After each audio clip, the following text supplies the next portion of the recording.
What it do, Buck fans? It's another Monday. Bucks report the aftermath. We have approximately 17 days until the draft comes, and where this will determine where the Bucks will be heading for the post glory Tom Brady modern days. But whatever, it is what it is. We hope we happy to have you here tonight. It's always Bucks talk on here. Always. It's AJ Turn Up, Buff Curry. We got Coach Slick in the house. What's good, Coach Slick? I'm good, man. I'm just been breaking down some of these pre-draft visits that we got, and then looking at some of the other news that we got. We signed ourselves a safety, so I'm always pleased about that. Yeah, safety Seahawks guys, pretty good. Hey, that's depth. That's depth to the chart. So that makes me feel better. We won't go in there with one guy. So we got 1.5 now. 1.5. Yeah. But Ryan Neal looks like he's a real player, so I'm quite pleased with what we got there. He had a real standout season, and the Buccaneers literally got him for the bet minimum, and then a little bit on top, and a little cherry on top. So I think they got themselves a good dude, to be honest. Yeah. Jason Light made that happen, guys. So I definitely want to talk about Light. People, do not lose faith. Jason Light knows how important this pick is, these drafts are.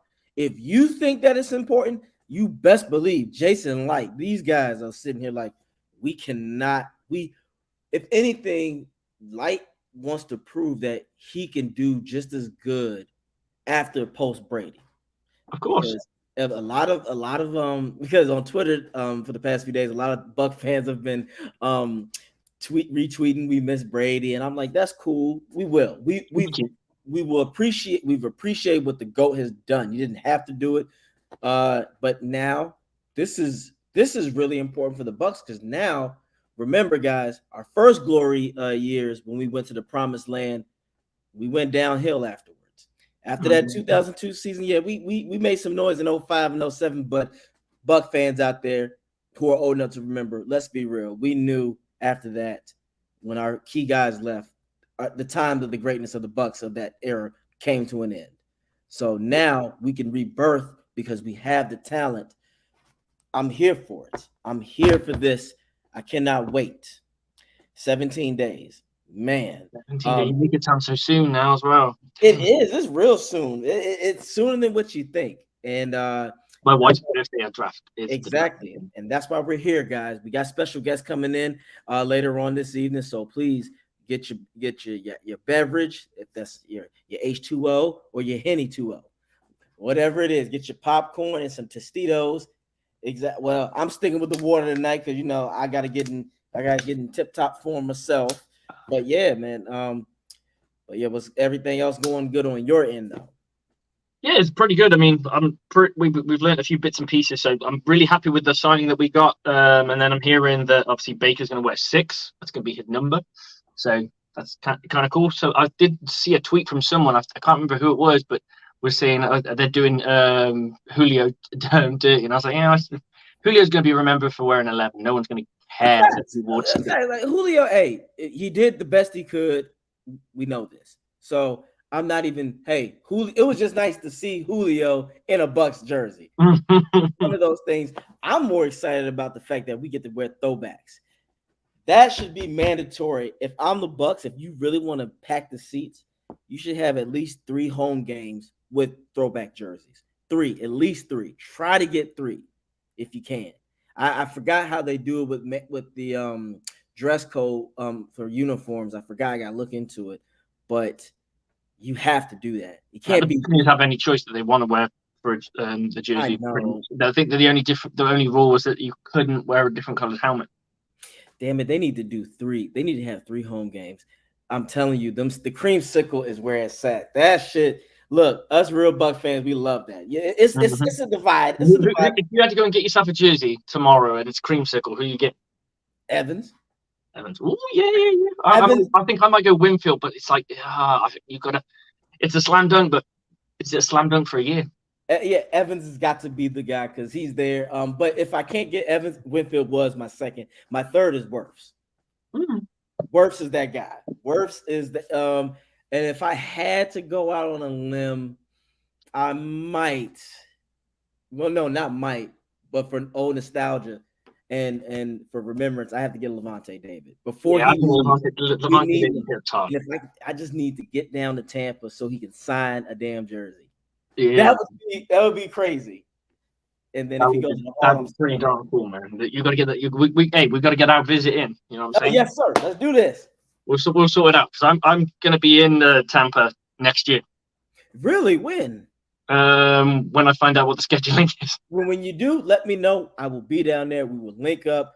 Oh yeah, Yeah. guys, and I'm gonna do a live stream with me and Slick. Look, Oh yeah, it's live show. gonna be epic. Yep, he's gonna drink me under the table, but that's fine. Oh no! I got kids with me now. I can't drink as heavy as anymore. Oh darn, that's the look. You find a I babysitter. can get social, but I can't get Yeah, you ludicrous can't because I turn don't up. want to. I'm only there for 14 days, so I can't burn a day being hungover. I respect that. I I respect mean, I've that. done it before. It's just back-to-back Bucs games, and it wouldn't be a problem because I just survive. Facts.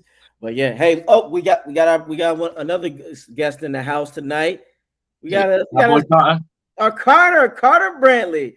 Everybody, Buck fans, further ado, let's bring in Carter. Come on, Carter. Let's get up in here. Let's get Carter in here.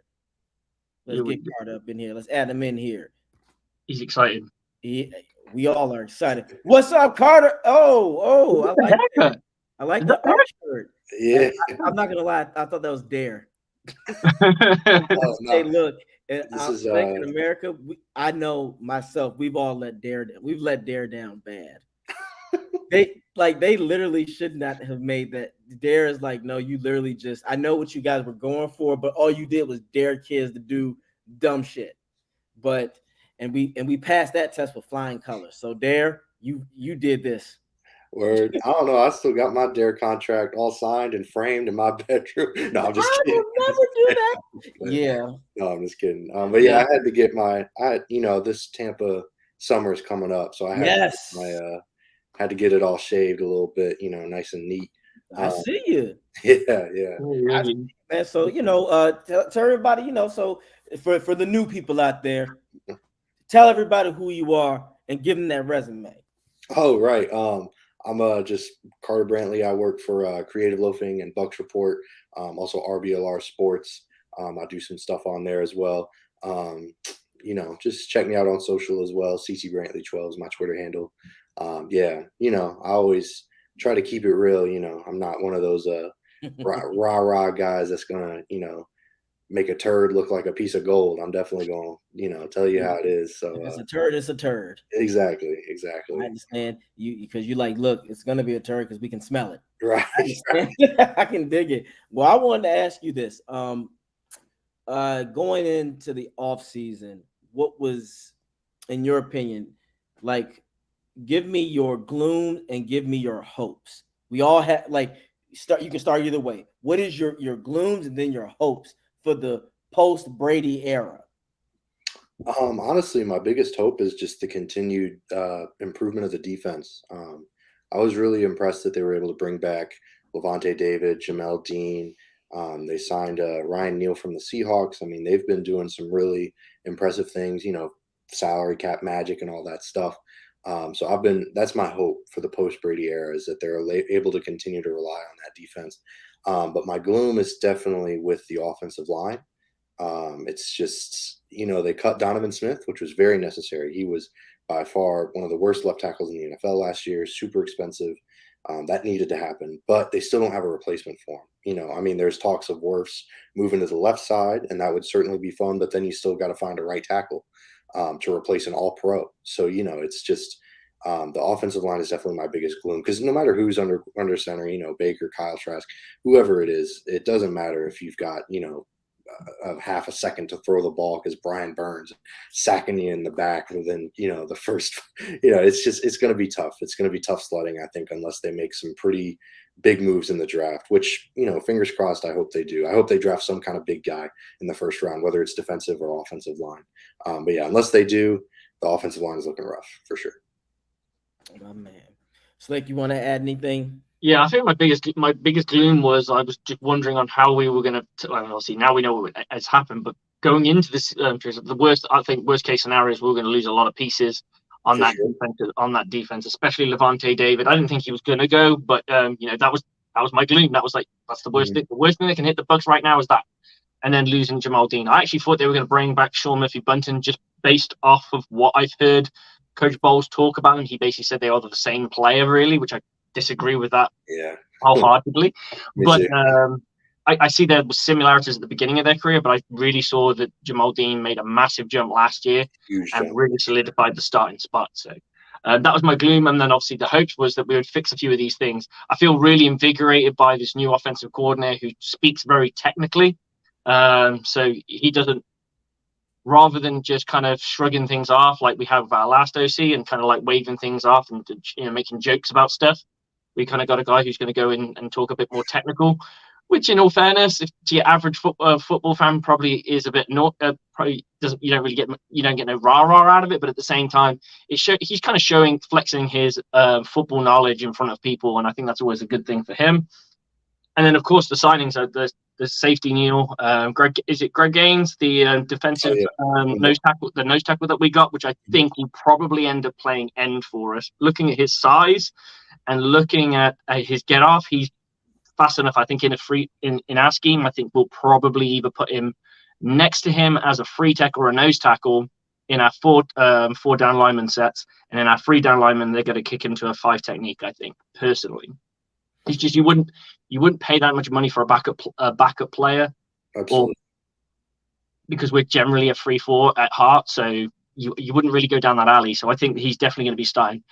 It shows they've got a lot of trust in Logan Hall, because they haven't really signed anybody else over that unless they're expecting to draft somebody. I didn't see anything from Logan Hall last year that made me go, wow, I can't wait for next year. But hey, sophomore year could be the year that he really climbs. Some players excel in it. We could see a whole new Luke Geteke. We really don't know what we're going to see until it actually we see that first preseason game. That's when we're really going to start getting inklings of what this team's going to look like. Mm-hmm. I agree. Card, I'm going to piggyback with the line. The reason why I'm more hopeful of the line is the return of Jensen. Jensen is not only a dog in the trenches, but he's also a mental man there, and he can help this line. Like you said, we all know when he went down and the other lineman went down, Geteke and these guys were thrusted into positions that they weren't too familiar with. Now, I'm hoping within this draft, light drafts for not only starters but for competition. We want these guys to understand to know that your starting position isn't guaranteed. So I think whoever works harder, that's what will happen. If he can be just average at the left side and we can get a right tackle that's average, it pans out. It's a success in my now. If Wirfs is a dominant left tackle, like if he plays the way he is at right tackle, God, well, that just, you already know we're gonna have to break open the bank for him. But that is my hope. As you said, the gloom, my only gloom, I want that defense. If the defense is not top 10, it's a failure. And here's why I say that. You got the guys back. You got your pieces. Everybody should be should know their position and know what to do. The only thing I will dismiss is the pass rush, but that's where I think if our coach is smart, we got to stop doing this cushion coverage.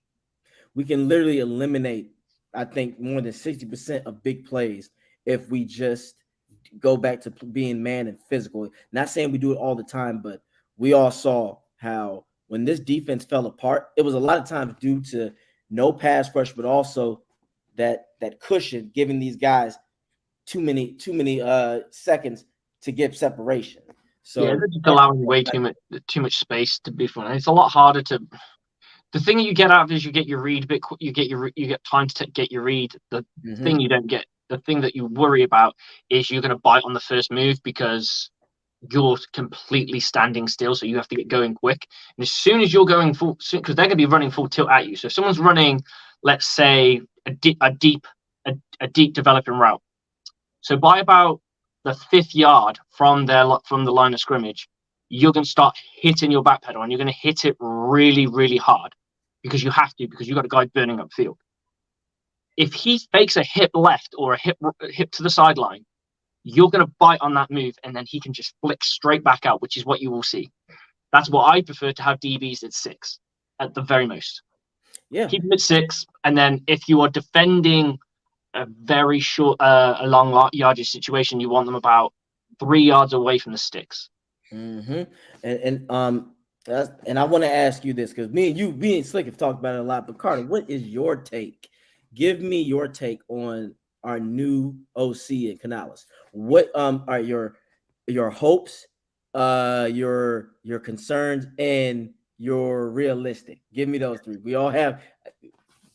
For sure. Yeah. I mean, the big hope is that he brings the offense into the 21st century, into this decade. Because with Byron, it was it just felt like it was the 1970s or 80s, no motion, just a lot of really old school, very execution reliant play style. And it just wasn't working last year.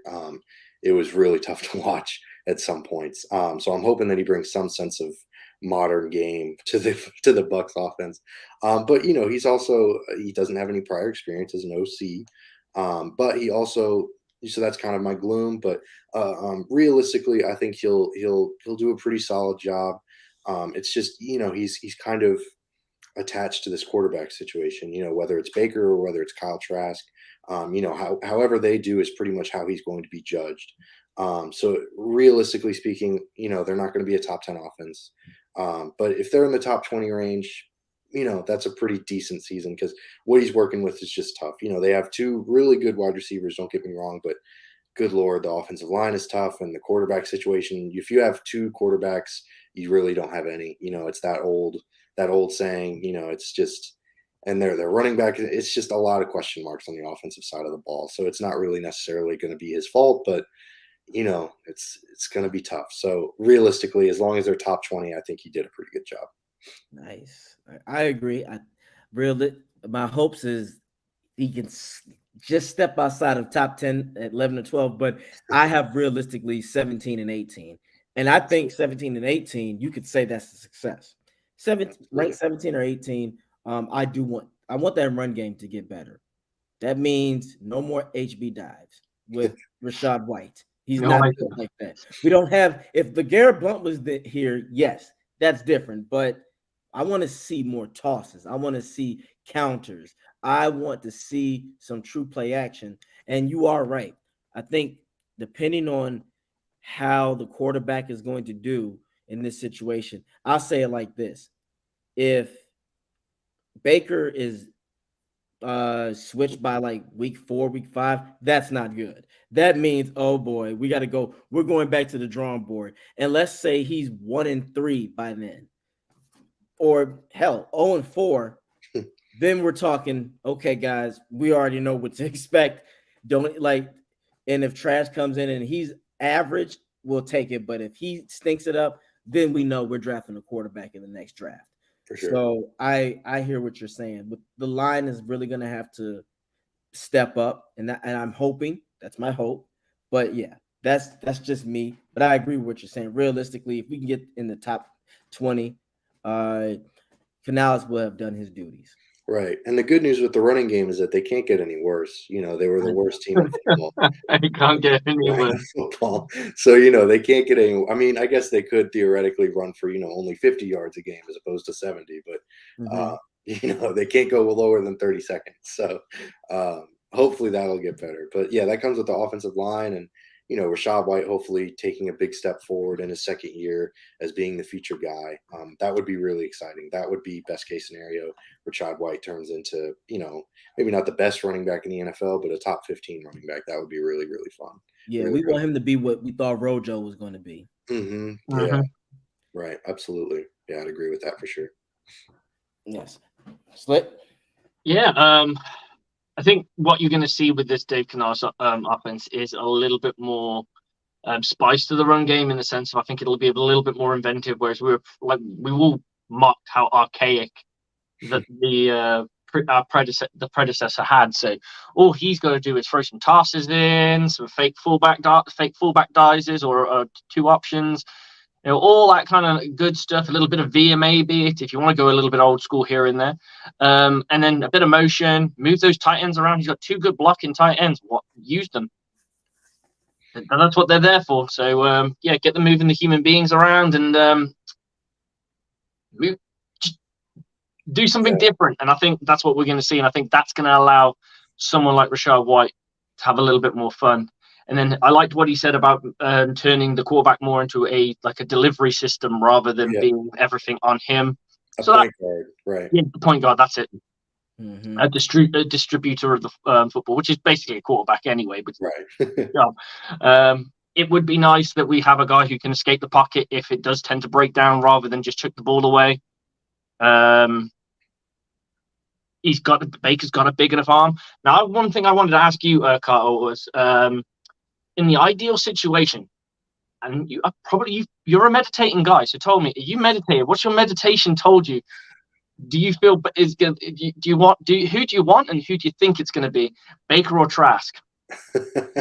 I'm going to be honest. I would hate to see them waste a second round pick on a person like Kyle Trask. I'd love to see them give him a shot. But realistically speaking, you got to win the job. There are plenty of second-round picks. There are plenty of first-round picks.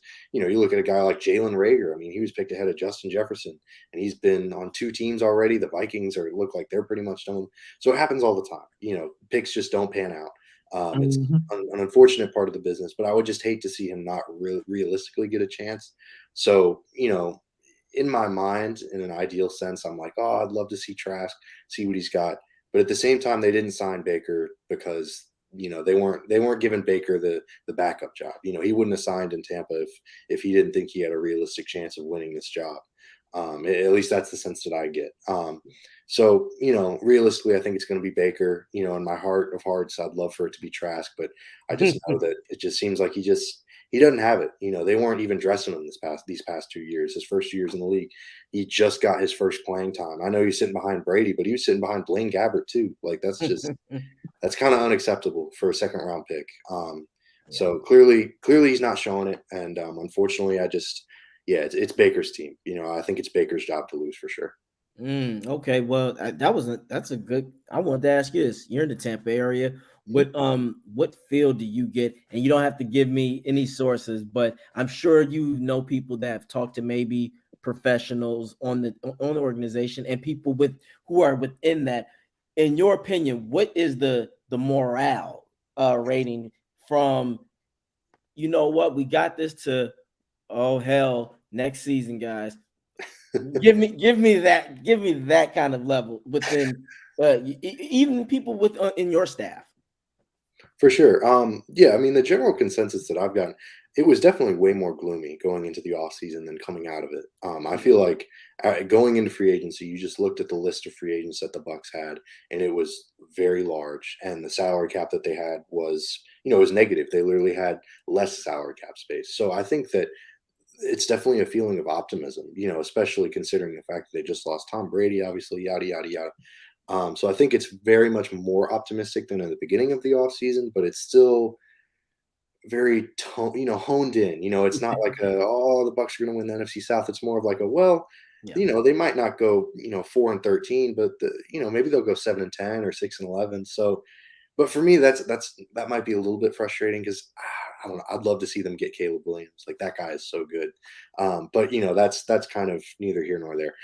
They're going to be competitive, and that's the least you can say about this team. They're at least going to play hard, and they're going to be a decent football team. So that's kind of the vibe that I get. But no one's no one's of the delusion that they're going to make any big noise in the NFL or anything. But it's definitely a lot more optimism than at the beginning of the offseason for sure. I hear you. Do you think the draft will change that? Let's say we get 5 picks, 3 of them are home runs, and 2 of them are a good work in progress.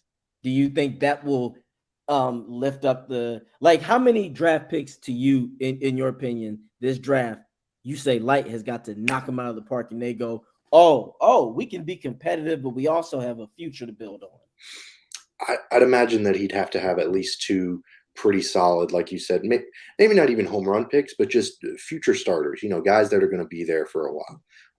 Not necessarily Tristan Wirfs, but they also can't exactly be, Vernon Hargraves or Roberto Aguayo, somewhere in the middle. That would be ideal.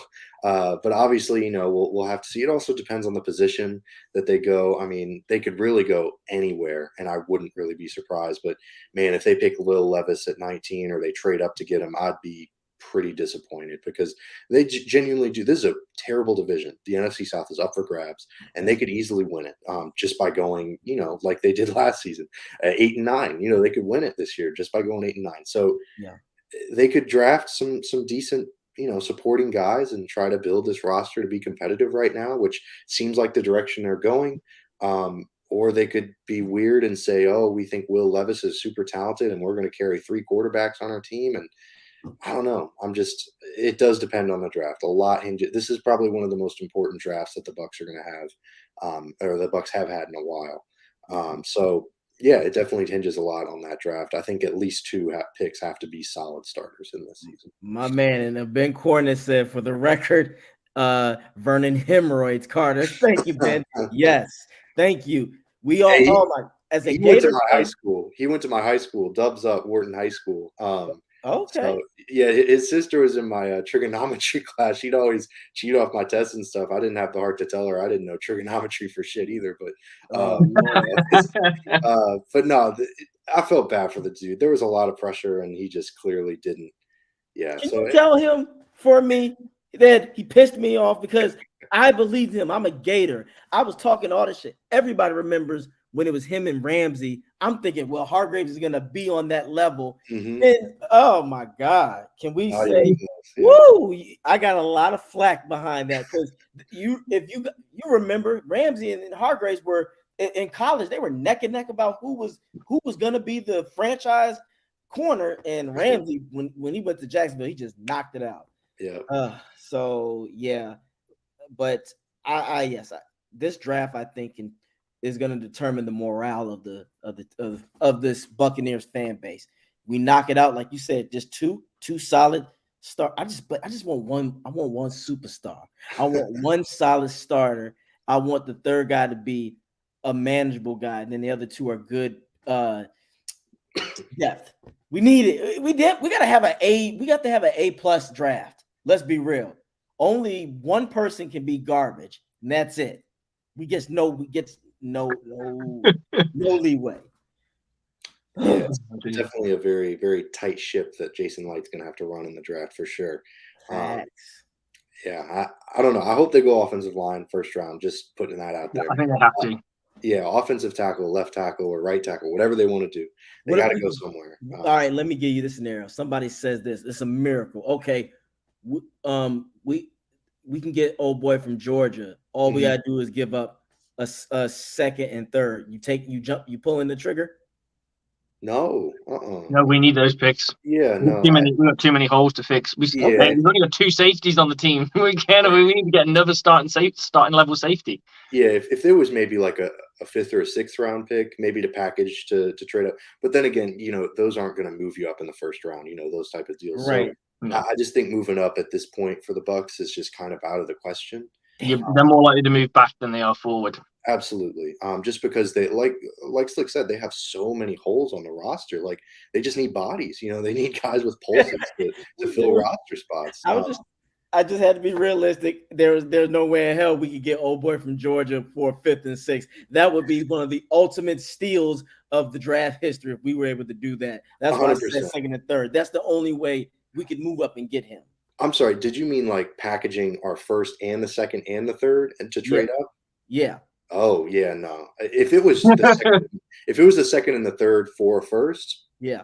okay, maybe. But if it was like if it was 19-12 and they had to give up a second and a third to jump up to 12, no. Well, I think Georgia Boy will be gone before 12. I think he'll be like 8 or so. But You're talking about Broderick Jones, the yeah, offensive Broderick, lineman? yeah. I don't know. I mean, some mocks have him fall into the 20s, but some of them do have him going super early. I mean, the draft is always such a crapshoot. It's always such a hard thing to The judge. domino effect, isn't it? One person takes a tackle, everyone takes a tackle. One person takes all it takes. What the Buccaneers need is everyone to go mad on skill positions because we don't need skill positions. Right. Go mad on those wide receivers. Go mad on the cornerbacks. Go mad on the quarterbacks, and we'll mop up the rest. Yeah. True. Yeah, we need the trench kid. We need the boys in the trench. 100%. We do. The trenches is where it's at this season for us. Okay, we've got 3 gentlemen ready to pop in. So we're going to let you go, and otherwise it's going to get a bit fuzzy up in here. So we do thank you for coming on, man. Much appreciated. Guys, always check out Carter Brown. He's got Carter's Corner. I can't pronounce your abbreviated podcast because I can never remember which way around. But it's RBLR? Yeah, RBLR. Yeah. Raised Bucs, Lightning, Rowdies. Yeah. There you go. Go check him out. He has got some funny stuff going, and we'll catch you soon, Carter. Look after yourself, brother. Yep, yes, appreciate it, Carter. You take it easy. Yes, sir. Y'all have a good one. All right, Slick. Let's get in them other two guests. They have been patiently waiting. What's up? What's up, guys? What's up? We doing all right. The boys from Just Fans. It does sound like a porno site. I'm excited. We've gone that before. We've gotten that before. I looked at the name and like, this is gonna be fun. Yeah, that's what we get. Our slogan is we're not dirty, just dirty enough. Hey, even better. I like that. I like the Just Fans. Yeah, man. Too. That's dope. How's it going, y'all? We doing all right out here. Just talking our hopes and looking draft. What we want the Bucs to do, so we can stay relevant and be in our glory. Yeah. I mean, after you have the actual GOAT of the sport leaving, it's kind of hard to stay relevant after that. But yeah. I think you guys have the tools and like I was listening to you guys talk just now, like with the draft and everything. Mm-hmm. If you guys can actually have a very good draft night, maybe in a couple of years you guys can be back up there. Yeah, we would need, the line is gonna have to be, if anything in the trenches, if we're good, if the O-line is solid and we get a rejuvenated pass rush, it'll just take 1 to 2 years, depending on the quarterback play and what the OC is gonna do. But yeah, Slick said it best. The trenches is literally the theme for the Bucs because we need either another defensive tackle to help out our boy Vita Vea, aka Moana. With all respect, or we need a line. We need that offense to click. So but again, let's let everybody go down the line because we want our Buck fans to know who you fine gentlemen are. Go ahead, Poppy. Go ahead. Yeah, man. They know me as Poppy. We've been doing this podcast for a little over a year now. The Just Fans podcast. We changed the names a couple of times, but that when you start out, man, you go through all these kind of changes. I met these guys a while ago, man. We're really good buddies, and except for Rios, I fucking hate his guts. But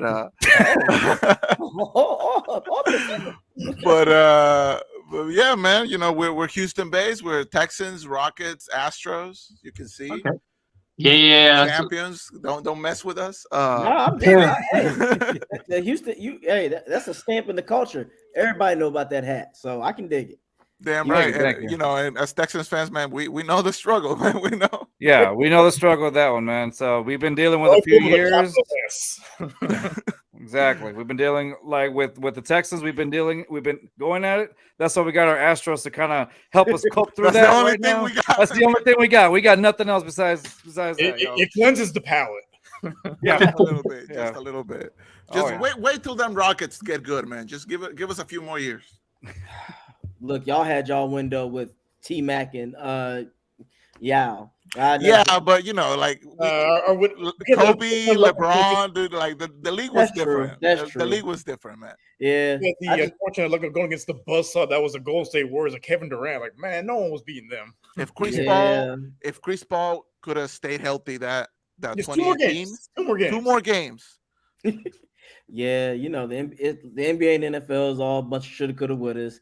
Hell, we always say if Brady could have been mobile Oh, man. against Dallas, Just maybe a little bit. Just a little bit. just a Like, little bit. we're not. I know. I'm That's sure what you we guys need. weren't even asking for much. Just a No. little bit It's of mobility. When you I say he wanted mobile, to piss himself when he was in the pocket. yeah, yeah. When you say He looked mobile, like- do you mean he like looked when he like he tried to was catch shitting the ball? himself. I'm sorry. yeah. I was like, when you said mobile, do you mean like when he tried to catch the ball as a receiver during the? No, we don't want to ever see that again. don't ever Everybody wanna needs to see that. I can. Me and Slick both probably wanted to punch Leftwich in the face. First of all, you're risking a 45-year-old to get hit. He gets hit, it's over. It's over. Yeah, It's over. done. He retires that day.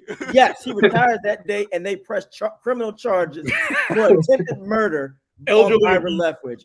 And I don't care if we overseas. That's international crime.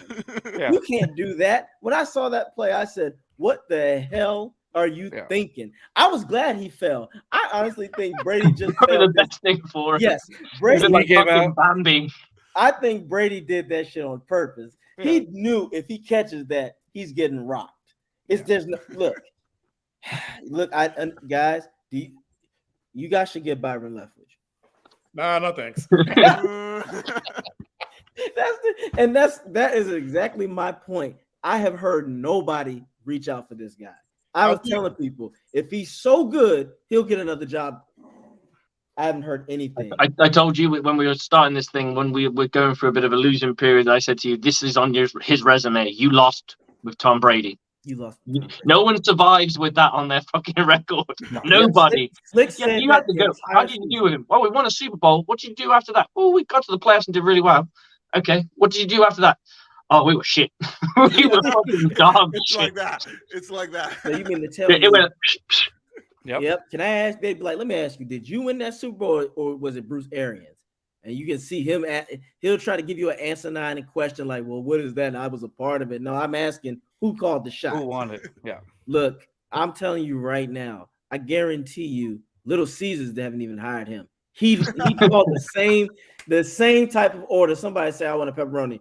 He wants cheese up the middle. Cheese up the middle. Extra pepperoni up the middle. Yes, we just look. I was never a Leftwich fan, even when Winston was here, because I saw his patterns even in Arizona. I said, oh, he doesn't know what the hell he's doing. Like, you guys can understand that. And We're getting a bit smacked. Damn. look, I'm about to All say, right. bro, Let him have it, boys. I'm not gonna take no rocket slander today. None. All right? damn. Who else took Golden State to 7 games? Wasn't LeBron? LeBron got Nobody. LeBron got Hey. swept and lost 6. Hey, look, y'all went back to back. Those were come on, you guys remember? Those were wonderful years They with were. Hakeem and Clyde Drexler. I was 2 months old. Oh. It was a Rios- while ago. Rios was 48 when that happened. So Don't do that. Don't do that. But those were glory years, though. All it took was for the GOAT and the NBA to leave. It happens, though, right? Hey. We can only beat who's in front of us. Hey, facts. No. Stop. No. Hey, look, that's how I feel about us Buck fans. When people tried to say, "Oh, we play washed up quarterbacks," I'm like, look, we play whoever's in front of us. We whoop that ass. Y'all beat Mahomes. Like, what Oh, else? What else do you have to prove? We broke Mahomes. Oh Yeah. yeah, They had to glue him back together, and he's all right now. we broke Mahomes. And look, I'm going out on a limb. Mike Evans broke Ramsey. That playoff game, Oh, when he yeah. that deep shot, he broke him because then everybody was going off on him. Everyone's gone off. Stephon Diggs He's average. he said, "Let me go to the Mike Evans show." Oh, he did that to you. Oh, okay. Mhm. And then everybody just start picking on Ramsey. Ramsey everybody know this. Ramsey is right now becoming the pinky of cornerbacks. oh yeah. Oh, man. Yeah. Yes, he's becoming pinky. Bad back in the day. Now, woo, not so much. He's slowly look. If he gets burnt 3 more times this season, he is going to be full blown pinky. The answer to that Ben Cornett is no. And I don't get to make that decision. I'm a defensive backs coach, so I've got fuck all to do with that decision. Good God. Not fuck all. he couldn't pay. No, he had to pay me his entire as many years as he. No, we got a good dude. I'd be like, look, now you can, and then I'd still fire him anyway for negligence. Yeah, get that back and like get out.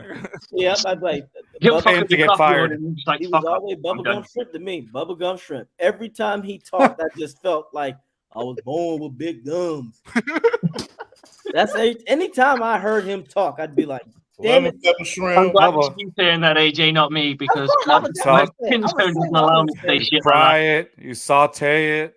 That's about it. That's how he called plays. Run HP5 left to the right. And what about a play action? No, that don't work. Hey man, that. way better than the Bill O'Brien years that we had to go Oh through. yeah. Yeah, you guys Listen. you guys got some scars from that. I Oh, know. man. So, Listen, letting D Hop go was the darkest day in Texan history. I still For can't get over David it. Johnson, a beat up running back, And a And bag a- of chips, bro. a bag of chips. Sandwich. and it's Happy crazy. sandwich. Y'all had two great receivers before Hopkins and Andre Johnson. We can't forget about Andre. Andre Mhm. was man He's injuries. a dude. It's crazy how two receivers with last name Johnson were like freaks of nature. Andre and Yeah. Calvin. Right. Those two, if them two if they would have had longevity, we could be talking about them Yo. being better than Moss and T.O. and Rice, Yeah. possibly. Yeah. You could if they had. I can personally tell you about Calvin. That man was. If Calvin would have had longevity, to me, he would be the number 2 best receiver of all time.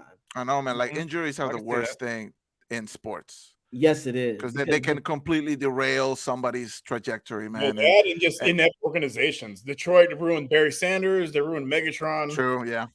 They Yeah, almost. but we Yeah, can't- but Megatron was still was still that guy, something. though. You know, Megatron was still that guy, even He was, in, but he in was that, tired in of that. losing. I feel like he was tired of losing. And why would you want to put your body through that when the closest like they had to winning?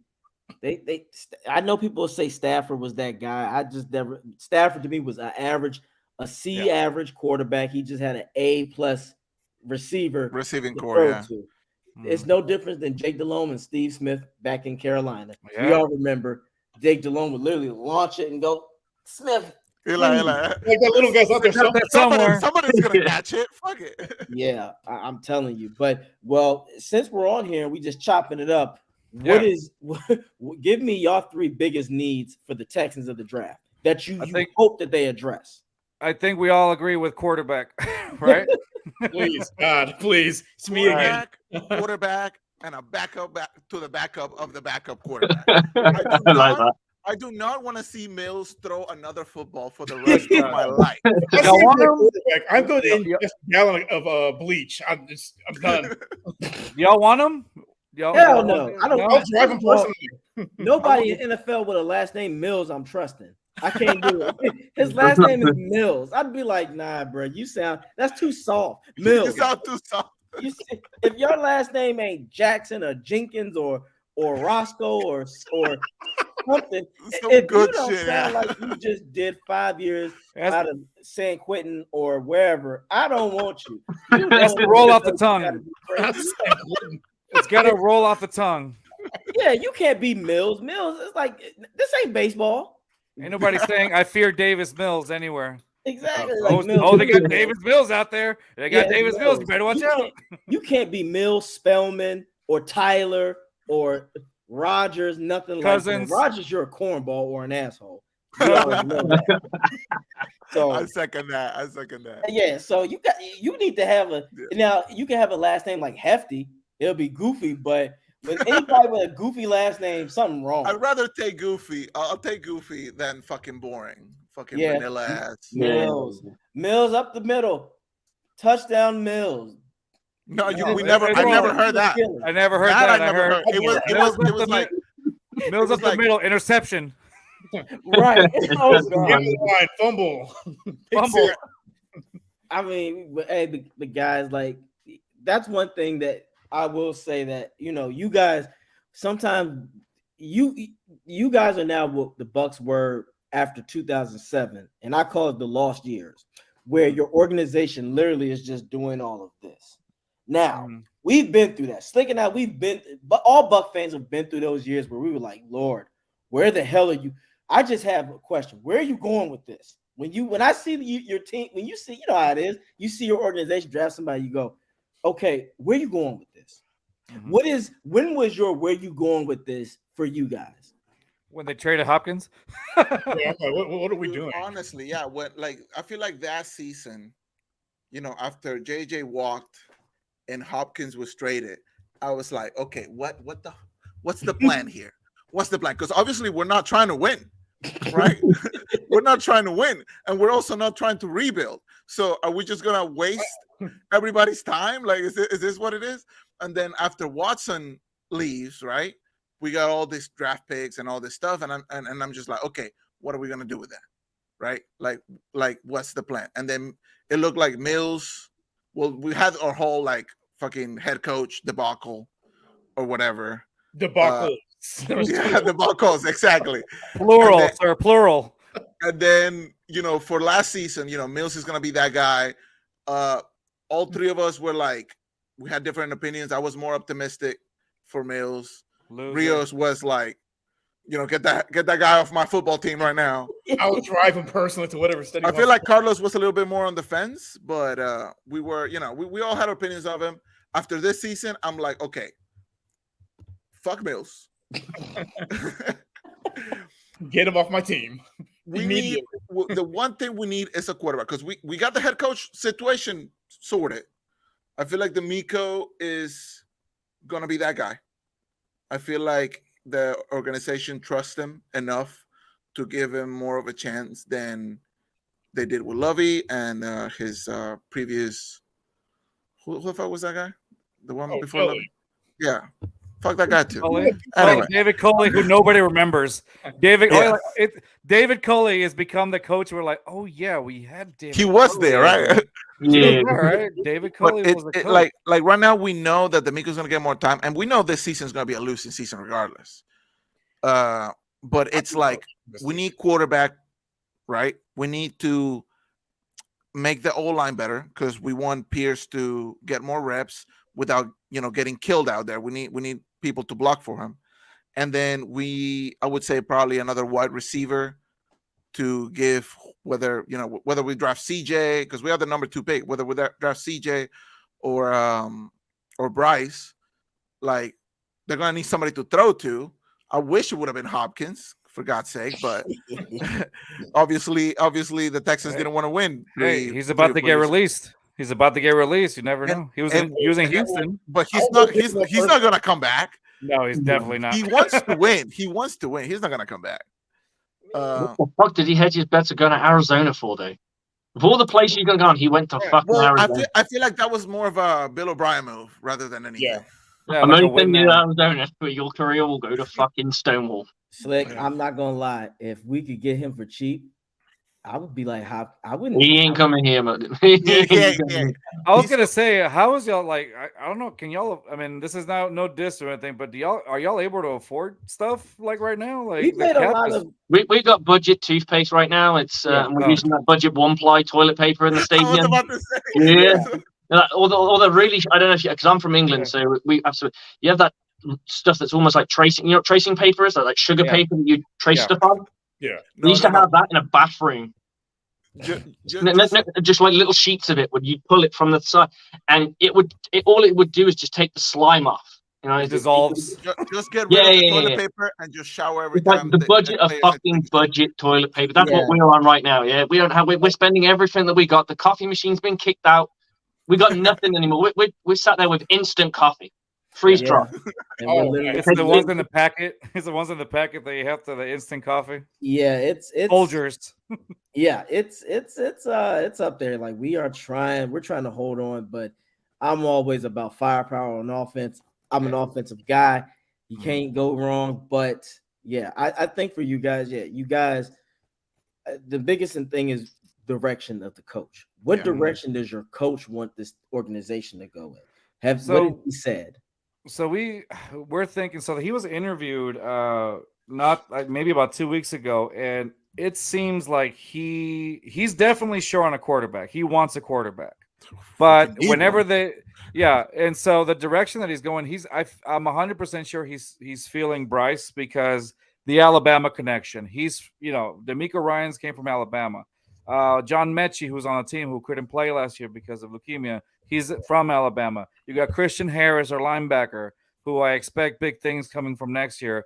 And he's also from Alabama. So there's like an Alabama connection there. So I think that they're, and some of the moves, like we just got Mason from you guys, like 2 weeks ago.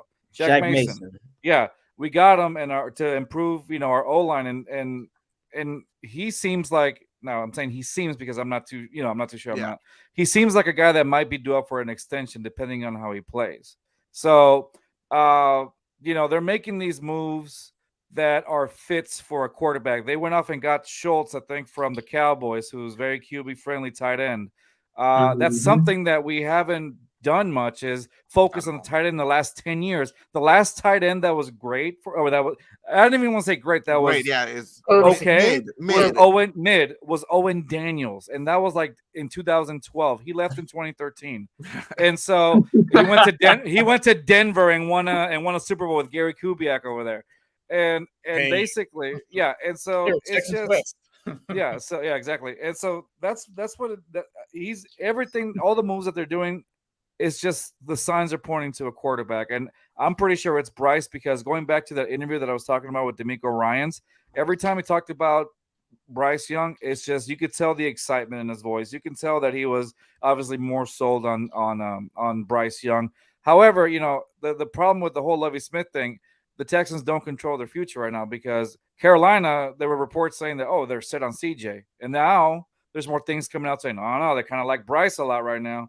So it's you won't know until April 27th. Like, dude, that's why I feel like the draft should be like the day after the Super Bowl.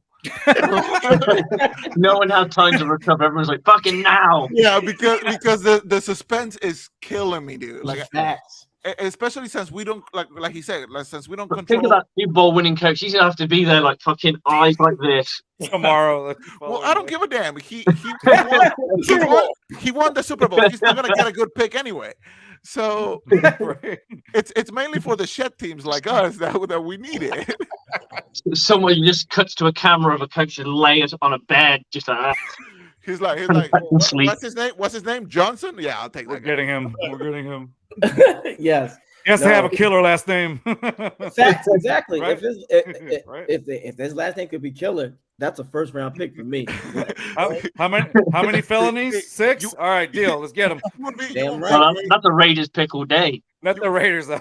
You would be a great scout. Oh, absolutely. You have trauma, get on my team.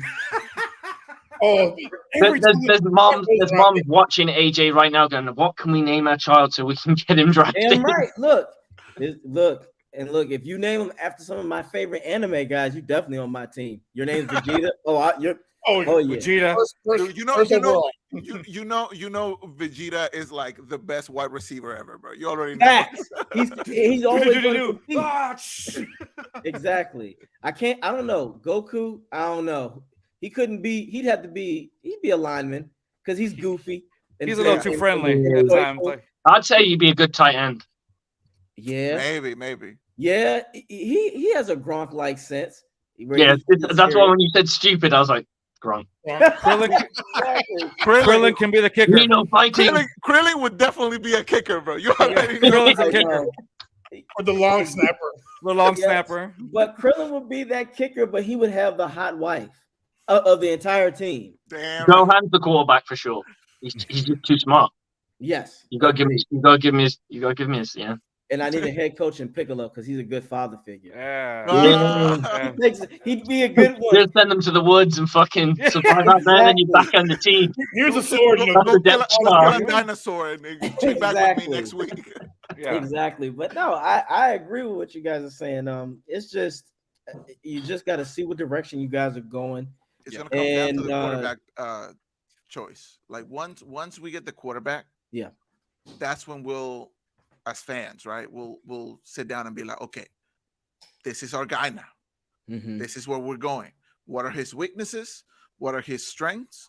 And how can we maximize at what he can do on the field, what he can deliver. Because like we had a great talent in Watson, and all that stuff went down or whatever. He had to go. Okay, that it is what it is. We live with it. But now it's the ball is in our court. We control all of our decisions moving forward. We have all of our picks. We have the Browns picks, and like whatever. Like if we're not good in 3, 4, 5 years, it's 100% on us. Yeah. So it comes down to draft day, man. It comes down to draft day. Do you want a quarterback from the SEC? Let's all be real. We've all known this. It ain't that many. SEC quarterbacks getting picked has always been a hit or miss.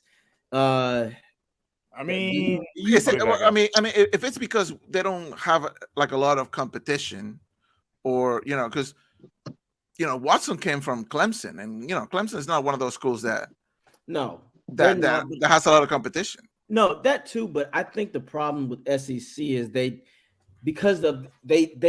develop so good in all the rest of positions. The quarterback is almost damn near the last. It's almost like you were just the caretaker. We know just don't fuck up. Right. Just think about everyone else everywhere across the league, across the college football. There's quarterbacks trying their best to be the best they can fucking be. In the SEC, you just don't fuck up. That's all you got to do. Just don't fuck up. Don't trip over your own shoelaces, and you'll be fine. You're done. Right. Just think about running backs, receivers. Your defense in the SEC is always going to be it's always going to be elite. Because they crazy.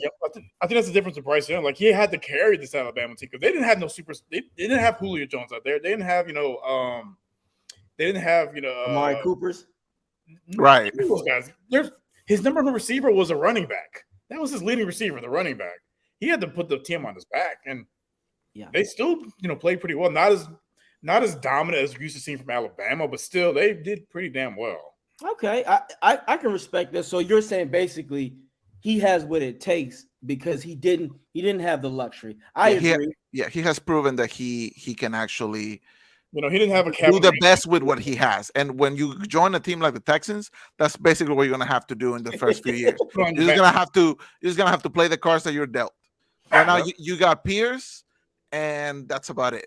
So you're just gonna have to do the best with what you can, man. And I believe he can do it. Mm-hmm. And given y'all division, of course, Jacksonville is who you got to go through. But do you see maybe? So let's say if Bryce Young has a solid season, 25 touchdowns, 13 picks, and he gets y'all 6 to 7 wins. How do you feel then? And he throws for 3,700 yards. If we get 7 wins, I'm over the moon. Right? Yeah, I mean, his first rookie year, and he's getting us that much. That just means that there's a lot more room for improvement. Because we got 2 last year. Yeah, we got 2 wins. Yeah, like if we can get 7 wins, I would be over the moon. Because like I said, this season is gonna be a losing season, no matter who we get. Mm-hmm. Like Tom Brady could come back from retirement and play with us, and we would still have a losing season. Yeah, but I want is progress. But that's good because we're both teams in here that we have to face the realities. Trust me, I've been telling a lot of we tell our Buck fans out here like, hey guys, don't expect the Bucs to be a 14-win team and we kick ass and we just this is the experiment season where we just hope to God that we can hold on to our other pieces and we see what we have in Baker and Trask. If Baker doesn't pan out, fine. If Trask is that guy where he shows you hope, cool. So we're almost in the same boat with the quarterback situation. Both of them have got to pan out for us. Either one. Let me ask you, who would you prefer out of those two, Trask or Baker? I prefer Trask just because more upside. He's the future. He would be a future. Yeah. With Baker, you know what you're gonna get, and that could be good or bad. You don't think he's gonna get that much better, or no? Depending on how the offense works. Technically speaking, this is the best offensive team that Baker's been on by far. Yeah. The Browns, don't give me that Jarvis Landry shit in here in Odell. Because Landry wishes he could be Godwin on a bad. But I think what a lot of people look at is they have that 2-headed beast at running back that it didn't matter who was going to start. They had 2 stud starting guys there. Yeah, Kareem. Woo! And that's what I mean. So when the pressure is, I'm just going to hand the ball to this guy, and they're going to run it. They're just going to run the ball for me. Great, no worries, no stress. Yeah, Hey, I'll do that. I'll do that all fucking But I would say if I'm looking at it, from my opinion, it's got to be Trask for one reason only. We got no fucking money. We can't afford you. Let's just say that for the sake of argument, I'm just going to humor you guys here for a second.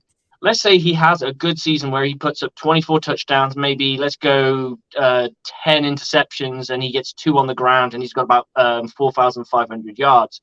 We're going to end up paying that fucker about 35 million next year. We can't afford to pay him 35 fucking million. We don't have that kind of money. So we need Kyle Trask to get off his fucking ass and throw some fucking balls for us. So we have him for a dime a nickel, and we got him for another year. Well, at least we can see. And do you know what happens? You've seen it with Geno Smith. You've seen it with that dude from fucking New York. They're going to get a shit ton of. They're going to pay a shit ton of money to stay there, and they're all going to be dog shit next year. Right, and plus, Trask is a Gator. I want the Gator. We haven't had When's the last time a Gator quarterback has been good? Soup in the pros. Cam Newton. Technically, I want to say that, but Auburn will beg to differ. Yeah, we're gonna definitely. Hell nah. You don't. Hey y'all, I'm about to actually log out for a second. My boys here can stay. I gotta go, but no it was problem, great seeing y'all. It was great meeting y'all. We gotta do this again sometime. Absolutely. Yeah, man. Absolutely. Pleasure. Appreciate y'all. No problem, man. Mm-hmm. But yeah, no. We didn't want him here anyway. No, okay. the last quarterback that I remember, and he didn't even get us to Super Bowl. He got carried there. Was Orton, Kyle Orton. Oh man, I've heard that name forever. I know. What right? was that? I don't even know. And he lost his job to Tim Tebow, another Gator. I was about to say, like, the only one I remember was Tim Tebow. Like, I don't remember. And I'm just talking about ones that went to the pros. See, that's my point. We want Trask because, like Slick said, he's cheap, but also that's the future. A third-year guy that goes off now, it's shit. The Bucs actually might have a quarterback. Never drafted one of those. But do you think the ceiling is there for him, or? I'm hoping. Byron. I don't know.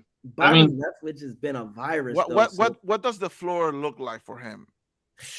Right now, my height. He's a career backup is probably where I would expect him to be, maybe even less. Because at that point, you can have Mills, and he'll do exactly that. As good a job. I mean, Kyle Trask. I mean, he's synonymous with the word Kyle Trash. So we don't know what you're going to get. So it's on him to fucking fail, really, isn't it? With a name like that, he's going to have he's a billboard waiting to happen.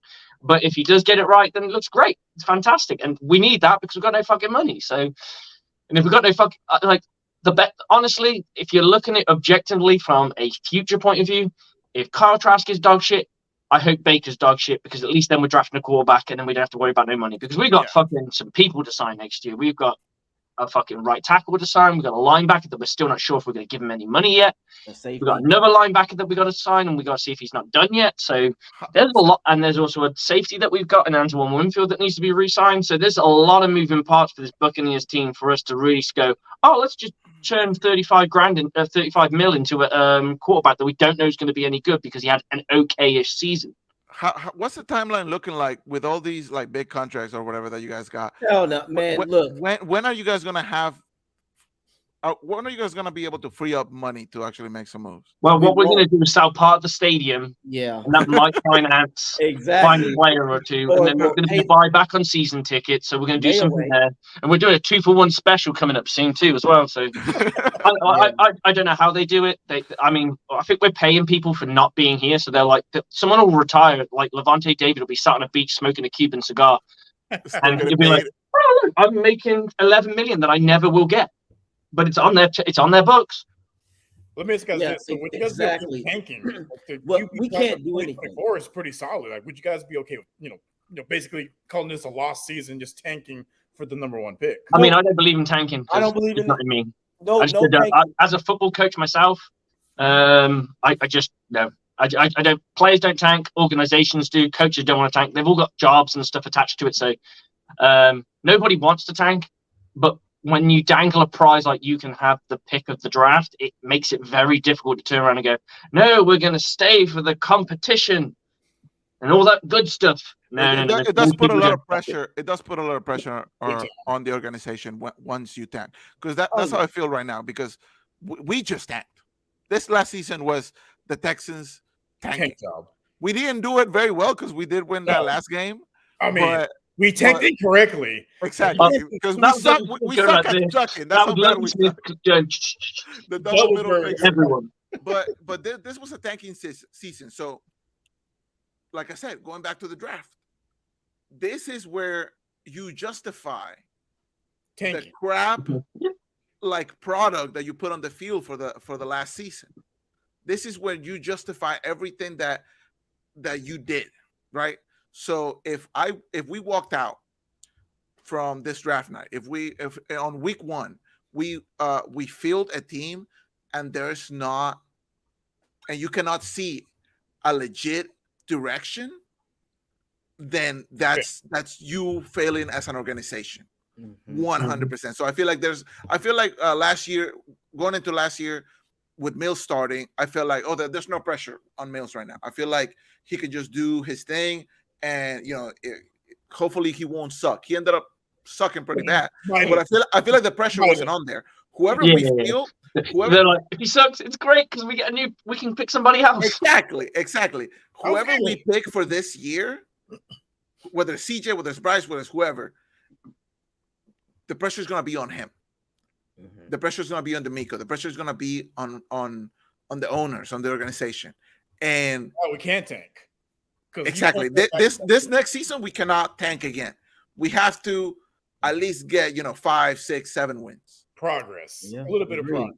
Agreed. Yeah, and you don't want to, because if I'm an owner and I catch wind of people wanting to tank, I'm shutting the whole shit down. I'm kicking everybody out, because when you tank, that leaves a mindset not only to the coaches, but the organization, the team, the players, fans. Yeah, Slick, we can deal with this. This was during the Dirk Cutter days. People in the locker room had self-entitlement and laziness, and that started with the coaching staff. Because in my opinion, Cutter allowed people like Deshaun Jackson just to say all kind of shit and have his way. So when you do that, that's how you can also, and the Bucs can't afford to tank, because guys like Evans and Godwin and other players who are staples to the organization, if they see that, can you imagine Levante says, wait a minute, I came back for this shit? Yeah. Oh, I'm not. Get me the hell out of here. I reconstructed my contract for how many years for this shit? Godwin, if Evans leaves, I'm leaving. Yeah. Then if someone says if Godwin leaves, I'm leaving. Then we have future players like in K. Dotton. Well, if I see this shit, why would I give my all? So this is why I don't. Tanking is a domino effect that you can't get out of. It's you struggle and go through with it, because you never know. Even through the struggle seasons, you will find that diamond in the rough. The Bucs did that with Michael Bennett. Yeah, we were struggling, and he was a stud, and we unfortunately let him go because of dumbass Shiano. And what happens? He goes and wins the Super Bowl and be's a part of the Legion of Boom. So cool backstory. I went to school with Michael Bennett. We played against each other in middle school. Was he cool? Yeah, him and his brother. Him and his brother Martellus. Nice. Awesome. A-Leaf boys, man. It is. Texas boys. We're going to do this right now. We're going to start some shit. Yeah. Everybody can get in on this. The best players come from Texas or Florida. I agree. Yeah. Yeah. Which one? Texas or Florida? Who has the better player? I would say Texas had the better quarterbacks. Yes. Probably better. Yeah, I think I would agree with that. But dude, Florida's wild, dude. Some great receivers, some great running backs, but I think quarterbacks, Texas, man. Mahomes from Texas, Drew Brees from Texas, Jalen Hurts. Brees overrated. Jalen is. I'm gonna give y'all this right now. Prime time. Florida. Warren Sapp, Derek Brooks, Ray Lewis. Mahomes is already better than all of them, though. Y'all got us beat there. Mahomes is already more iconic than all of them. Yeah, because the social media. Nah, prime time is arguably the greatest player of the game. Prime time. Doing that social media thing before social media existed. Prime He time was is a rap. freshman in this day and age, man. Like Nah. Ryan Blake. That's If y'all go with people, isn't Earl from Texas? Earl Yeah. Campbell. Yeah. Earl Campbell. Earl Campbell? Yes. Yeah. I think you find a lot of defensive players are good in Florida. Yeah. See, Defense. now you got me wondering because I know Florida's freaking crazy, but Oh, Texas- absolutely, man. Look, we again. I just prime time. Enough said. Then you got Michael Irvin, Florida boy. Then you got Sean Taylor, Florida boy. Frank Gore. Frank Gore. Who else? Willis McGahee, Clinton Portis. Shit, half the damn Miami people are really from that area. I can't say Ed Reed. He's from Louisiana, so that don't count. But Florida people, even New Orleans as a city is one of the Louisiana got players. Is one of the richest in football players. Just Yeah, New Orleans, the city itself, it's so rich in football that's why talent. the SEC is literally the junior NFL. Yeah. You play there, you 9 times out of 10 gonna get paid. Especially That's why when you're on defense, you're guaranteed. You've been through shit. You're in the trenches. If you you're are on literally defense. defense or O line, like you're a running back in the SEC, like you're gonna be a stud in the NFL. You're gonna be just fine. You're gonna be just fine. Wait, where'd Nick Chubb go to school? Didn't he go to Nick Chubb? Yeah, he played for the Browns. He plays for the Browns. Yeah, no. And he's a stud. Georgia, I think. Yeah, Georgia? that's right. Georgia. Southern boy. Look, It's the South, bro. The South. is just the best when it comes to football. But no, I used to love messing with people with the Dude, Texas Florida shit. Georgia, and he's from Georgia, so Yeah, he's a because Georgia boy. Texas and Florida rivalry would be so funny when people be arguing about it. Because I just say in general, the South. We're gonna have to ask that on Twitter, see what people think. Yes, hey, look, follow me on Twitter. AJ Turnup. I like to start shit. That is an argument. He really does. That's an argument. Really good argument, though, because somebody earlier. TikTok is just him arguing with people. Look, people. Let's be real. People sometimes say things. We are all talking because we know the game and we go by facts, not feelings. Exactly. Somebody literally was saying, "What the hell?" What's her face? Because he went to the Derek Carr when he went to the Saints, that the Saints are going to be a 14-win team. I said, according to whom? 14. Hang on, that guy had his boot at that point. Is he taking like performance enhancing drugs or something? I was just like, well, wait a minute.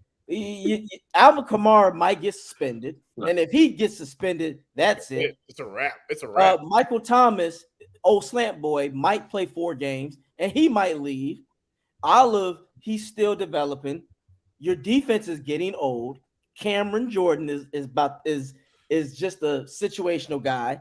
Demarius Davis is getting old. Marshawn Lattimore is getting exposed now because everybody knows if he can't hold you for 5 seconds, it's a wrap. Exactly. Derek Carr, where does Derek Carr even rank amongst the league's quarterbacks? Is he even top 10? No.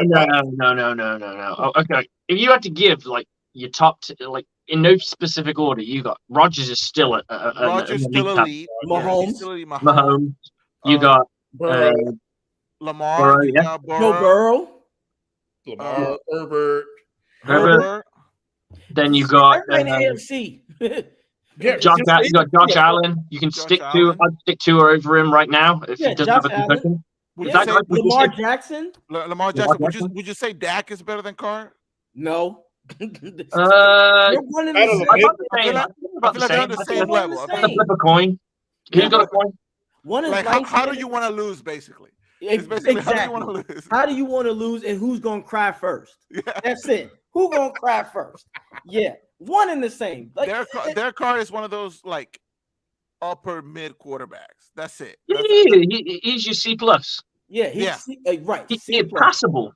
But I just love that guy said. But look at what he had last year. Yeah, Darren Waller, his boy. He had his bunkmate from fucking college come back to join him, who's arguably one of the greatest wide receivers in the last 3 years. Yes. Let's be honest with that.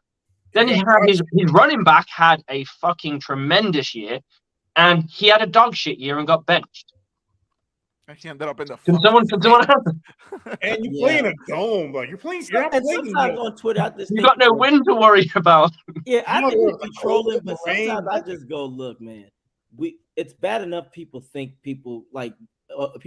Americans have no common sense. It's like you feed into the fire when you say this dumb shit. I got a slogan and it's on my shirt because I have my own clothing line, but I be telling people when they say things and they think they know, and I'm just like, see, look at you, all in the toilet and don't know shit. Hey, yeah, I got one for you. There's no such thing as common sense, because if it was fucking common, everyone would fucking do it. Yeah, amen. So I call it applied sense. Applied sense or something, because I'm just sitting here asking this man, like, it's like, hey, I'm a Bucs fan and I have hope, but damn it, you ain't gonna hear me saying we're gonna be a 14 plus win team. I'm just hoping we can get over 8. If we can get to 9 to 10 wins next season, Look, I'm set. How many did you guys get last season? 8. We 8 and right? 9.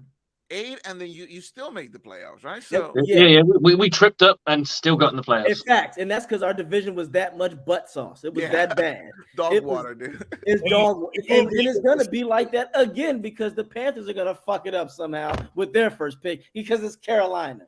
I wouldn't be surprised to go Will Levis. You know, they're like fuck Logic. We'll go Will. Oh my god, he looks like there's a lot of stories with Anthony Richardson because he's a little bit like Cam. I can see them just fucking around getting a wide receiver just because we're gonna get a wide receiver. They'll get a kicker, bro. They'll get a kicker. You know exactly what they're gonna do. It's draft day. So what they're gonna do is they're gonna draft a running back, and then they're gonna wait and they're gonna trade all their picks again for something else, and then they're gonna trade back in the draft to do so, just like draft day. It's what's gonna happen. It's just they're gonna tap with Jacksonville. Jacksonville won't. No, they'll go to Seattle. Seattle will sit there going, we don't know what to do. We don't know what to do. What's going on with this quarterback? And it'll be fucking Will Levi or something like that. And they'll be like, I don't know. And they'll be like, fucking take our picks. We don't want to pick it. We have to pick him because we're under fucking duress. We're too anxious. We don't know what to do. Right. The NFC South is not going to be where it is for a long time with quarterbacks. Once upon a time, that was the toughest place because you had Breeze in his prime, Cam, Matt, and you know, we had a little. You were about to say our quarterback, then you were like, not him. Yeah, no. Look, Winston is literally he was the roller coaster quarterback. It was Mr. 30 for 30, bro. That was like the greatest season ever. 30 for 30, like that was a horribly fun and bad season at the same time. It was a definition of roller coaster, absolutely. All he had to do was win 2 games, and I believe one of them might have been against you guys. I'm not entirely sure. It was against the Texans. I do remember that game. All we had to do was win that one, and we were it was pretty much, I wouldn't say guaranteed, but we had a very good shot at making the playoffs. And it's like, first throw of the game, shit, you returned it for a pick 6. Wow. Jameis was what an experience, man. That's the ultimate roller coaster. That's why I don't dislike the guy. I don't generally dislike the guy because there were so many fun times, but there were also some bad times where he was the Instagram model. If you saw her on the gram, damn, she bad. Then you saw her without the filter and on the street in the 7-Eleven. You're like that. Woo! What was that? She went from a solid 8 to a 3. Like, hey. What is this? I have questions. Like, what is this? What is Jameis Winston was a catfish. He got a song. He catfished us. It was like, damn it, Jameis. And I defended Jameis religiously. The worst is when he turned around and said, check my stats. That's when I was done with him. Check your sheet, I'm balling. And we're like, when he said that, check my stats, I just went, oh, look. Do you think you'll get re-signed? And you went, check my sheet. Oh my god! Look, I'm balling. I'm like, whoa! I was the Sarge from Full Metal Jacket. Holy Jesus! I said, oh no! I said, no, he didn't. I love the anime reference.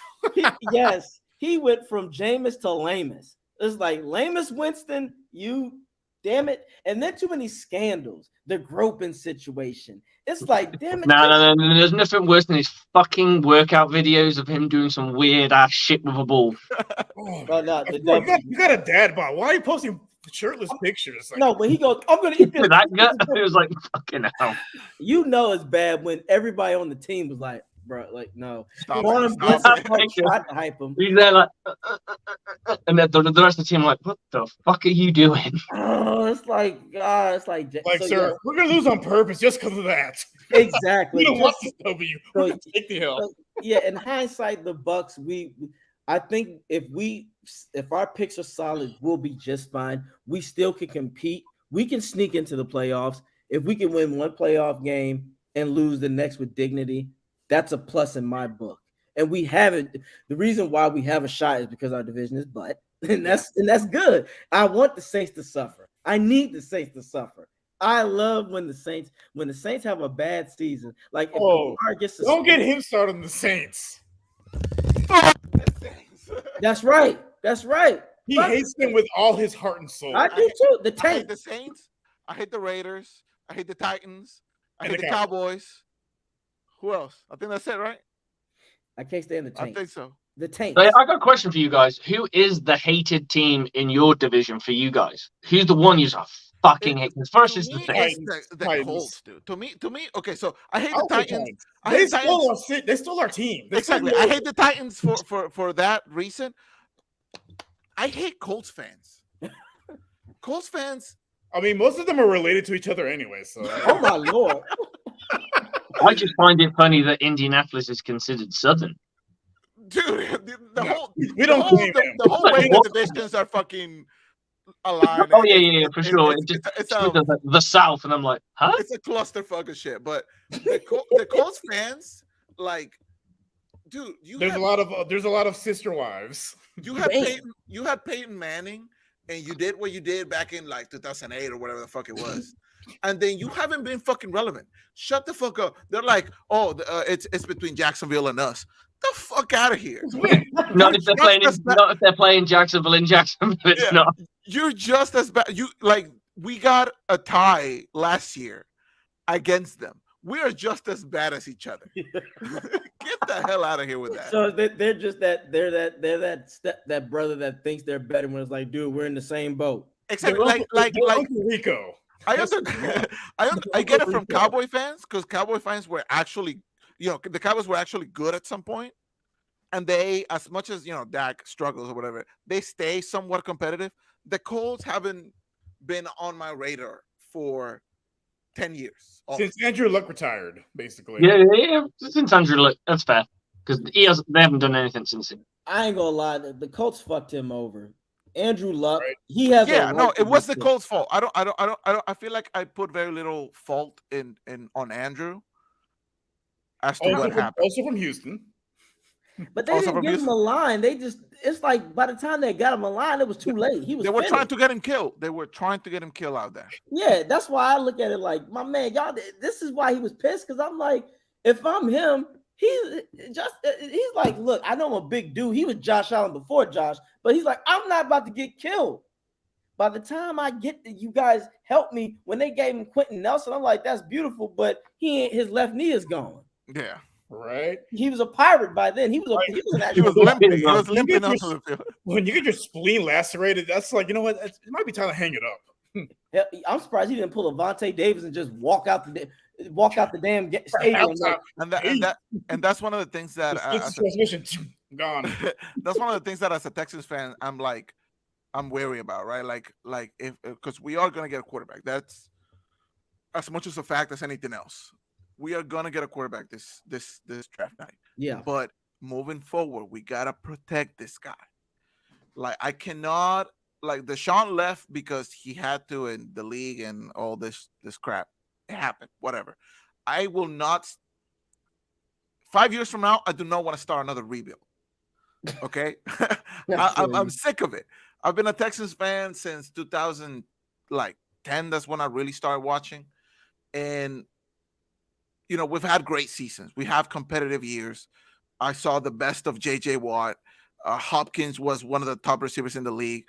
Watson was one of the up and coming. Like I thought he could go toe to toe with Mahomes, and all of that, fell off of a cliff thanks to Bill O'Brien, thanks to the organization, Easterby, and all that stuff. But 5 years from now, I don't want to start all over. Like we gotta get a quarterback. We gotta protect the motherfucker. We gotta protect or running back. Like this year, he was the only person getting us yards. Everybody else was like just happy with him getting killed out there. Like too many hits. Like we know running backs can go. They don't have the longevity, and you cannot drop a lot of money on them. So like he's only going to be with us for so long. We got to get competitive as soon as we can. And we cannot do that if our O-line is ass.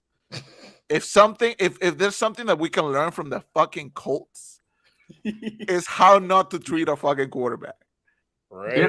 Well, I mean, it made Seattle's quarterback fuck off, and not that he turned into anything great when he left, but how many times did you see Seattle go in the draft? Every year they go, they need to get some O-line here, and it'd be a skill position. And you're like, oh, for fuck's sake. Yes. Like, just get that poor dude. Get Russell Wilson.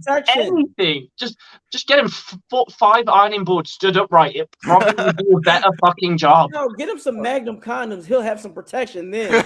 That's how bad it's like, yo, draft me some Trojan men, please, because there was shit out there. Like you said, we've dealt with that before. All of our teams was like, yo, you really just gonna get this guy because he's damn y'all.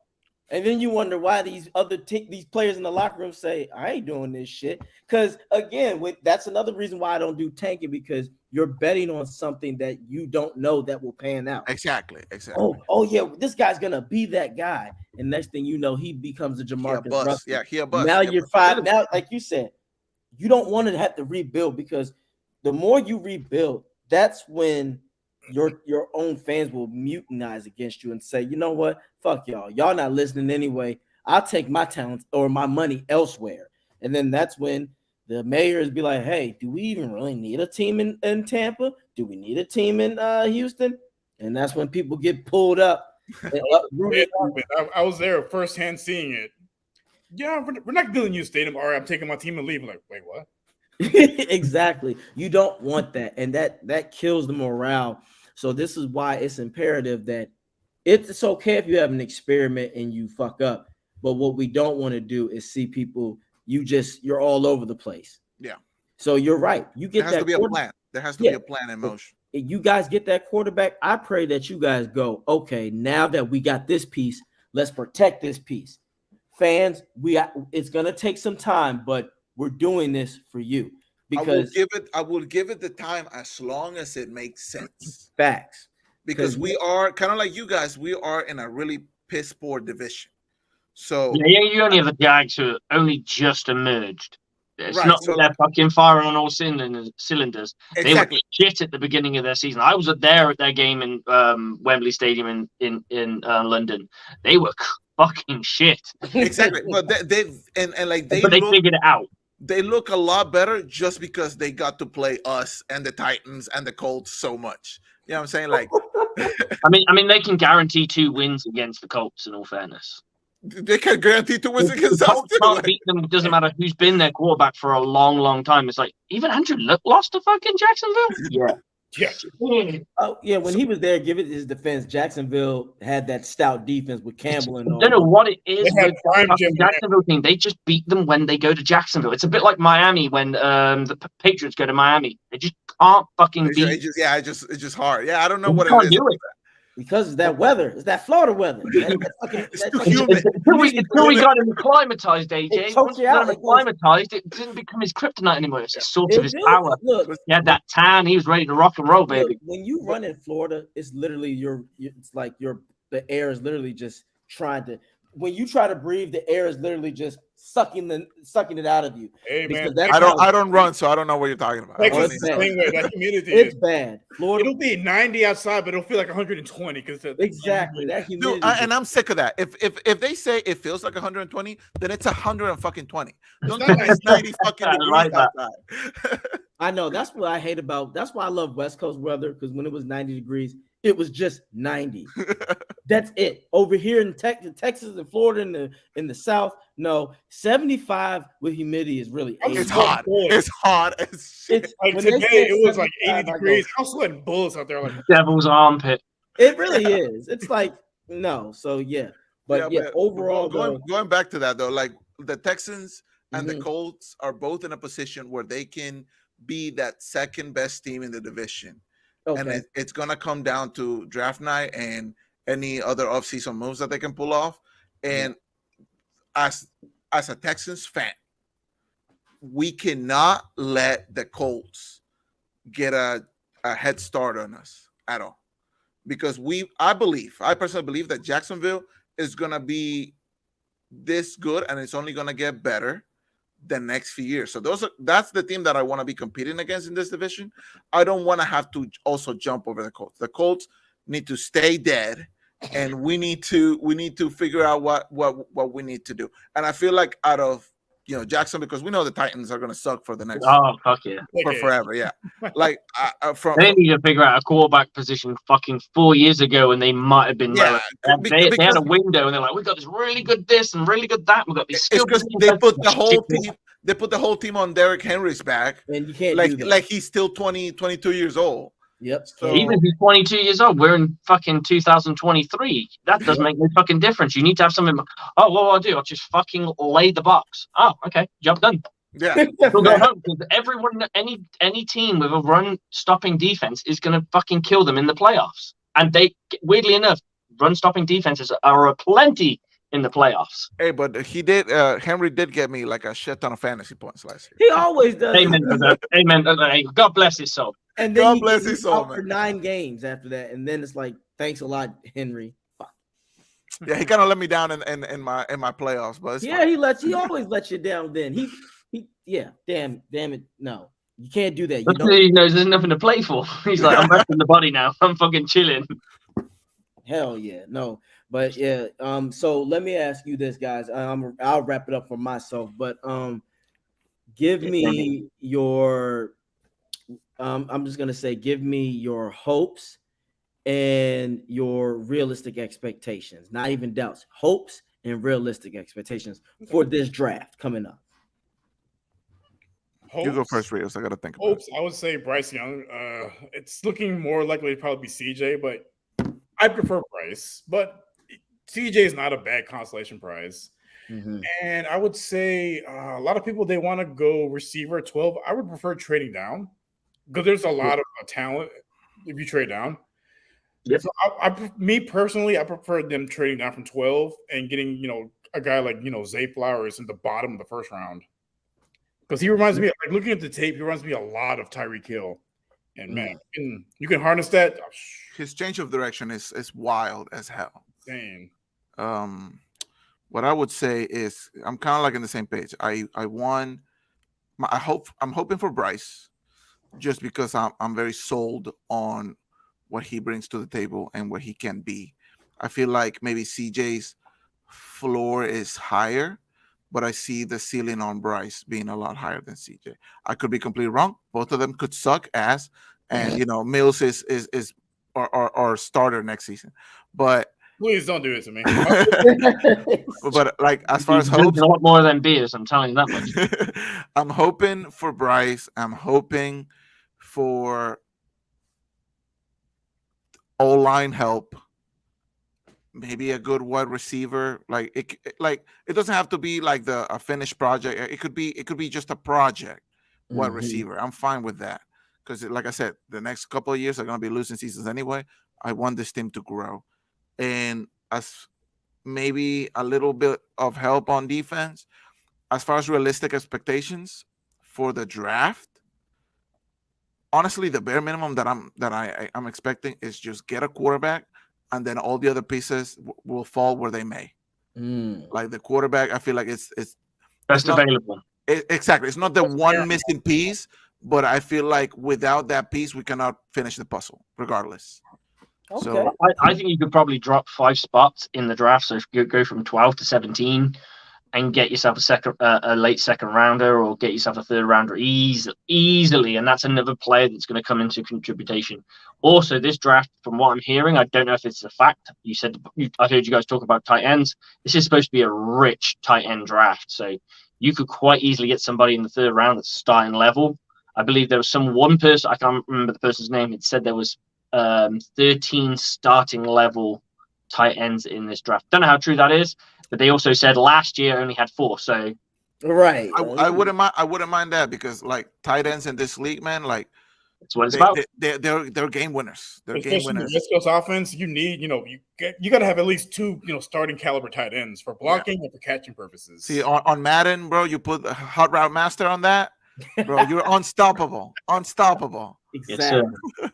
But appreciate you guys. Can you please tell the world exactly again where they can find you and again, you got to put out that argument, that Texas Florida shit. I'll start it. Yeah. We'll do it definitely tomorrow. Yeah, so follow us at Just Fans on here at Just Fans. Our boy Carlos is the one who runs the Twitter, so we'll get with him to make sure that he asks that, and we'll see what the people say, man. Because I feel like it's a good debate. It's a good debate that you just brought up. I gotta put some thought into it because you were giving me a bunch of names from Florida, but I need to go do some research on the Texans. And then on YouTube, Just Fans 22. Yeah, the YouTube just 30 enough. What I like about the name. We do our shows we upload them every Tuesday. So we just recorded before we joined the call with you guys. That should be out tomorrow. We talked a lot of Astros on there, and then we also do the Saturday shows. Those we do live with the Let's Talk Sports Network. So you can find us there too. Same thing, Just Fans on YouTube and Twitter. Excellent. Thank you guys for your time. It's always great to talk to. Thank you guys for having us. Just talking football. And again, good luck. We gotta get you guys on our show, and we gotta talk. Absolutely. Hey, you give us the time and place. I'll see if I can make it work. Obviously, time zones for me because I'm in the UK, so it'll be a bit difficult. But I'm usually up at this hour, so it's about 4 a.m. over here. Right. I'll be returning from Krypton, but I'll let you guys know. we gotta get together after the draft, and then we'll talk about our hopes and dreams then. Yeah. Right. I might be drunk if we hit 3 like solid ones, so forgive me. I'm gonna be drunk regardless because I'm either gonna be super happy or super depressed. Drinker of beers. I'm gonna be drunk before it even starts. Exactly. I'm ready, man. I'm ready. Y'all let me know, and I'm ready. I'm about to call it a night on you for everybody. But again, always a pleasure talking to you, gentlemen. You guys take care of yourselves, and we'll be in touch. Thank you, guys. Y'all take care. You guys much appreciated. Later. Thank you.